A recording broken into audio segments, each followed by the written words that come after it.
Polymer Gloss Varnish, MM7. How does it work? What do you use it for and why would you use it? The polymer varnishes are acrylic varnishes. They are permanent, they are archival, they won't yellow, they will remain flexible.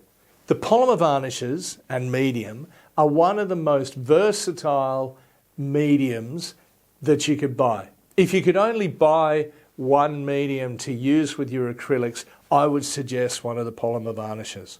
They can be used to increase the binding ability of the paint. You can use the polymer varnish to reduce the intensity of colour down. For instance, if you're trying to get a really light blue sky using phthalo blue, you can reduce the amount of colour down using 10% colour and not be concerned, once dry, that you're going to lift the paint underneath if you go over it with another coat. If you just used water, then there could be the potential, if you're only using 10% paint, that you've reduced the binders so much that you're going to make it water sensitive. The polymer varnishes and medium will actually act as a binder in that case. For mixed media, using the polymer varnishes to adhere all sorts of bits and pieces, paper to paper, paper to canvas, pretty well anything to anything that acrylics will stick to, the polymer varnishes will work. They will not yellow, they will not become brittle. You can use the polymer varnishes for photo image transfer. You can check out links down in the comments for those. For sizing for gold leaf. There are a multitude of different things you can use the polymer varnishes for. Think of them as a clear adhesive. The thing they're made to do is as a varnish, which is to go over the picture once you're finished. In fact, you can also use them as a sealer to lay down beforehand. We do have special sealers to do that, the clear sealer, but you can use the polymer varnish down first if you don't have any clear sealer. But as a final varnish, you can use the polymer varnishes.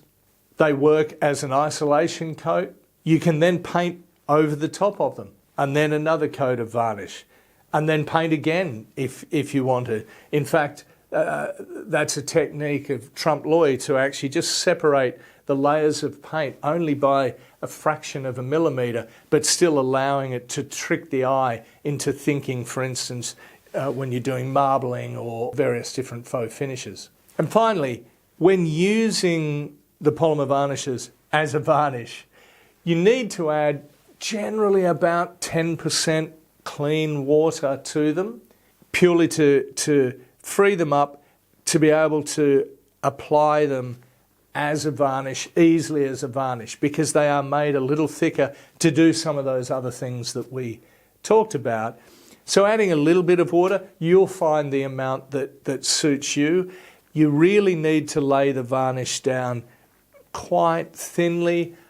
Thick varnishes or thick coats of varnish with water-based, any water-based varnish is not a good idea. The thinner the better. And when varnishing with the polymer varnishes, you really want to do at least 2, even 3 coats. They can be thin, very thin coats, but 2 or 3 to make sure you've covered the whole area and you've got an even coverage. And if the thickness, the coating thickness is not even all the way across, the sheen level may not be as even. As you build those coats up though, you will reach the critical level you need, and that will even the sheen out. And to clean up, just soap and water. Make sure your brushes are well washed out, and you must get it before the varnish dries.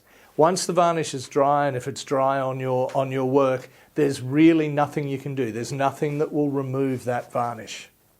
But as I say, you can paint over the top of it if you want to change something in the work. So that's everything you need to know about Polymer Gloss Varnish MM7. If you have any questions though, please leave them in the comments below, and don't forget to subscribe.